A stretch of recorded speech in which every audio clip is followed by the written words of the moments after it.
തെറ്റാണ് ഇപ്പോൾ ഗൾഫ് രാജ്യങ്ങളിലെ ഭരണകൂടം ചെയ്തിരിക്കുന്നത്. അത് യുക്രൈൻ പ്രസിഡന്റ് വ്ളാഡിമിർ സെലൻസ്കിയെ കൂടിക്കാഴ്ചയ്ക്കായി ഗൾഫിൽ എത്തിച്ചു എന്നത് തന്നെയാണ്. സൗദി കിരീടാവകാശിയുമായും UAE ഭരണാധികാരിയുമായും സെലൻസ്കി കൂടിക്കാഴ്ച നടത്തുന്ന ദൃശ്യങ്ങൾ ഇതിനകം തന്നെ പുറത്തു വന്നു കഴിഞ്ഞു. ഇറാന്റെ ഡ്രോൺ ആക്രമണങ്ങളെ പ്രതിരോധിക്കാനുള്ള സഹായം തേടിയാണ് ഈ കൂടിക്കാഴ്ച സംഘടിപ്പിക്കപ്പെട്ടിട്ടുള്ളത്.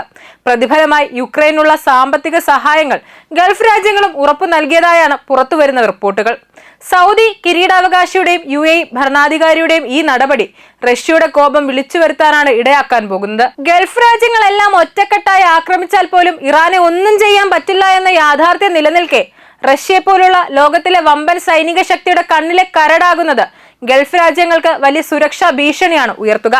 ഒറ്റയ്ക്ക് നിന്ന് ഗൾഫിലെ അമേരിക്കൻ താവളങ്ങൾക്കും ഇസ്രായേലിനുമെതിരെ ആക്രമണം നടത്തുന്ന ഇറാന്റെ സൈനിക ശേഷിയെ തടുത്തു നിർത്താൻ പറ്റാത്തവർക്ക് റഷ്യയുടെ ആക്രമണത്തെ അതിജീവിക്കാനുള്ള ശേഷി പോലും ഉണ്ടാകുമോ എന്നതും സംശയമാണ്.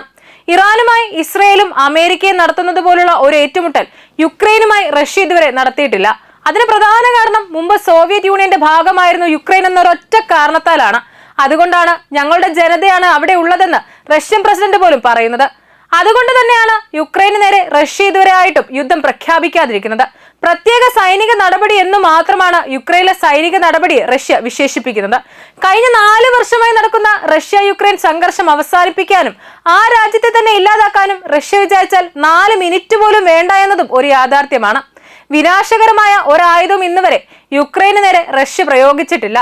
യുക്രൈനെ മുൻനിർത്തി നാറ്റോ രാജ്യങ്ങൾ റഷ്യക്ക് നേരെ നടത്തുന്ന ഏറ്റുമുട്ടലിനെ 3ാം ലോക മഹായുദ്ധത്തിന് മുന്നോടിയായുള്ള ഒരു സൈനിക പരിശീലനമായാണ് റഷ്യൻ സൈനിക നേതൃത്വവും ഭരണകൂടവും നോക്കിക്കാണുന്നത് എന്നാണ് പ്രതിരോധ വിദഗ്ധർ തന്നെ ചൂണ്ടിക്കാണിച്ചിരിക്കുന്നത്. മാനവരാശിക്ക് തന്നെ അപകടമായ അമേരിക്കയുടെയും ഇസ്രായേലിന്റെയും ശൈലി റഷ്യ സ്വീകരിക്കാത്തത് കൊണ്ട് മാത്രമാണ് ഗൾഫ് രാജ്യങ്ങളുമായി ചർച്ച നടത്താൻ സാക്ഷാൽ സെലൻസ്കി പോലും ജീവിച്ചിരിക്കുന്നത് എന്നതും പറയാതിരിക്കാൻ കഴിയില്ല.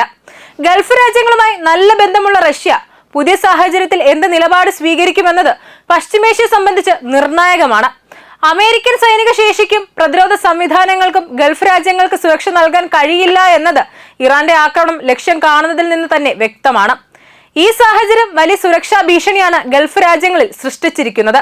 ഇറാന് നേരെയുള്ള അമേരിക്കയുടെയും ഇസ്രായേലിന്റെയും ആക്രമണങ്ങൾക്ക് പിന്നിൽ സൗദി അറേബ്യ ആണെന്ന ഞെട്ടിക്കുന്ന വിവരമാണ് ഇപ്പോൾ പുറത്തു വന്നിരിക്കുന്നത്. ഇറാന് മുന്നിൽ പിടിച്ചു നിൽക്കാൻ കഴിയാതെ പിന്നോട്ടു പോയ അമേരിക്കയോട് ഇറാനെതിരായ ആക്രമണം ശക്തമാക്കാൻ സൗദി അറേബ്യയുടെ കിരീടാവകാശി മുഹമ്മദ് ബിൻ സൽമാൻ ആവശ്യപ്പെട്ടിട്ടുണ്ടെന്ന് സൗദിയുടെ ഇന്റലിജൻസ് വൃത്തങ്ങളെ ഉദ്ധരിച്ച് പ്രമുഖ അന്താരാഷ്ട്ര മാധ്യമമായ ദ ഗാർഡിയൻ ഉൾപ്പെടെയാണ് റിപ്പോർട്ട് ചെയ്തിരിക്കുന്നത്. മിഡിൽ ഈസ്റ്റിനെ പുനർനിർമ്മിക്കുന്നതിനുള്ള ചരിത്രപരമായ അവസരം അമേരിക്ക ഇസ്രായേൽ ആക്രമണം കൊണ്ട് സാധിക്കുമെന്ന് പ്രതീക്ഷിക്കുന്നു എന്നത് ന്യൂയോർക്ക് ടൈംസും സൗദി വൃത്തങ്ങളെ ഉദ്ധരിച്ച് റിപ്പോർട്ട് ചെയ്തിട്ടുണ്ട്. സൈനിക നടപടി തുടരാൻ മാത്രമല്ല അത് കൂടുതൽ ശക്തമാക്കാനും സൗദി ആഹ്വാനം ചെയ്തതായാണ് ഇന്റലിജൻസ് വൃത്തങ്ങൾ പറയുന്നത്. ഈ വാർത്ത ട്രംപ് നിഷേധിച്ചിട്ടില്ല എന്നതും ശ്രദ്ധേയമാണ്. മേഖലയിലെ ഇറാന്റെ വർദ്ധിച്ച സ്വാധീനം തകർക്കാൻ ഇസ്രായേലുമായും അമേരിക്കയുമായും കൂട്ടുപിടിക്കുന്ന സൗദി ഭരണകൂടത്തിന്റെ നടപടിക്ക് ഇസ്ലാമിക രാജ്യത്തെ ജനങ്ങളുടെ പിന്തുണ ഉണ്ടാകില്ല എന്നതും ഉറപ്പാണ്. മാത്രമല്ല ഇത്തരം നീക്കം വലിയ തിരിച്ചടിയാകാനുള്ള സാധ്യതയും ഏറെയാണ്. ഇസ്ലാമിക് റിപ്പബ്ലിക് ഓഫ് ഇറാനാണ് ഇന്ന് ലോകത്തെ പൊരുതുന്ന മനസ്സുകളുടെ ഹീറോ. ഷിയ രാജ്യമാണ് ഇറാൻ എങ്കിലും സുന്നികൾ വാഴുന്ന പലസ്തീനും ഗാസയ്ക്കും വേണ്ടി പോരാടിയതിനാണ് ഇസ്രായേലിന്റെ കൊടും ശത്രുവായി ഇറാൻ മാറിയിരിക്കുന്നത്. ഗാസയിൽ കൊല്ലപ്പെട്ട 75,000-ഓളം വരുന്ന പലസ്തീനികളുടെ രക്തത്തിന് വേണ്ടി കൂടിയുള്ള കണക്ക് ചോദിച്ചാണ് ഇസ്രായേലിൽ ഇറാന്റെ മിസൈൽ നാശം വിതയ്ക്കുന്നത്. സകല ലോക നിയമങ്ങളെ ലംഘിച്ചുള്ള ആക്രമണം ഇറാനിൽ ഇസ്രായേലും അമേരിക്കയും ചേർന്ന് നടത്തിയത് ആയുധമാക്കിയാണ് ഈ പകവീട്ടൽ ഇറാൻ സേന ഇപ്പോൾ നടത്തിക്കൊണ്ടിരിക്കുന്നത്.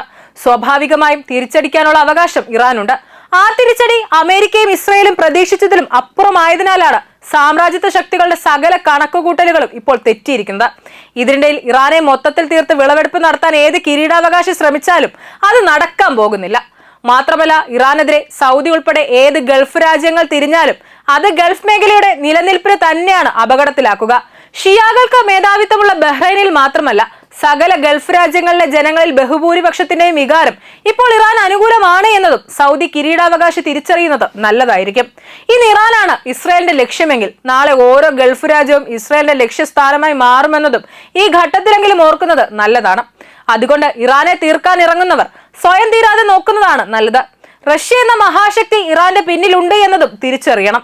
അമേരിക്കയുടെ വാക്കും കേട്ട് സെലൻസ്കിയെ വിളിച്ചു വരുത്തി ഡീലിന് ശ്രമിച്ചാൽ അത് റഷ്യയെ നേരിട്ട് യുദ്ധരംഗത്തേക്ക് ഇറക്കുന്നതിനാണ് ഇടയാക്കുക. പ്രതിരോധ വിദഗ്ധർ ചൂണ്ടിക്കാണിക്കുന്നതും അത് തന്നെയാണ്.